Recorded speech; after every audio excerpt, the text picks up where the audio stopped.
Hello বন্ধুরা, আপনারা সবাই ভালো আছেন? আজকে আমি এঁচোড় বিরিয়ানি করব।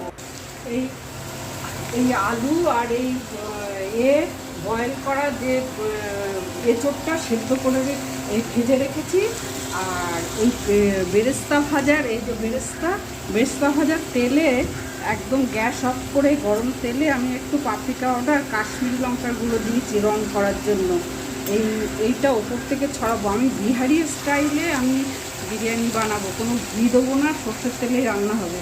সে ওপর থেকে এই জন্য এটাও ছড়াবো, বেরেস্তাও ছড়াবো আর দুধও ছড়াবো, আর ওপর থেকে বিরিয়ানি মশলা। এতে একটু বিরিয়ানি মশলাও দেওয়া আছে, আর দু রকম রঙের জন্য পাউডার দেওয়া আছে। এই যে আমি আস্ত যেহেতু বিহারি স্টাইলে এই দুটো আস্ত রসুন দিয়েছি, আর এখানে আছে পেঁয়াজ, এই আদা, আর এমনি কয়েক কোয়া এই যে রসুন, 8-10 কোয়া রসুন আছে, 3টে পেঁয়াজ কাটা আছে, আর 2টো গোটা রসুন দেবো, আর আদা। এরপরে এইটা ভাজা হলে এই গুঁড়ো মশলাগুলো দিয়ে একটু জল দিয়েছি, দিয়ে তেলে আমি বড় এলাচ, লবঙ্গ, দারচিনি, লঙ্কা, তেজপাতা, জিরে ফোড়ন দিয়েছি। এবার এই মশলাটা ঢেলে দেবো।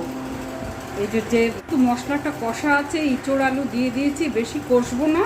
আর এই রসুন দুটো একটা ভাতের ওপরে দেবো আর একটা এখানে দেবো। আর জল আমি যা চাল দিয়েছি তার ডবলেরও একটু বেশি পর্যন্ত আমি লঙ্কার গুঁড়ো দেইনি, যেহেতু গোলমরিচ, তারপরে গরম মশলা, তারপরে বিরিয়ানি মশলা একটু ঝাল আছে, আমরা একটু ঝাল কমই খাই।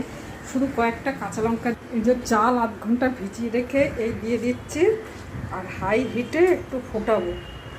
এদিক বেরেস্তার তেলের মধ্যে আমি বিরিয়ানি মশলা মিশিয়ে রেখেছিলাম, এতে পাপরিকা পাউডার, কাশ্মীরি লঙ্কার গুঁড়োও ছিল। গরম তেলের মধ্যে এই কিছুটা দিয়ে আমি এই বিরিয়ানি মশলা আমি এই এঁচোড়েও দিয়েছিলাম।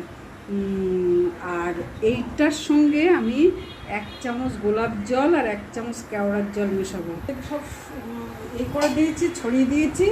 আর এইটা একদম এভাবে লেগে যায়, হ্যাঁ।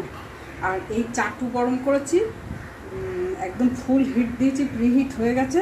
এবার এইটা এর উপরে বসাবো। এই যে বিহারি স্টাইলে এঁচোড়ের বিরিয়ানি কমপ্লিট হয়ে গেছে। কি সুন্দর দেখুন, ঝরঝরা হয়েছে।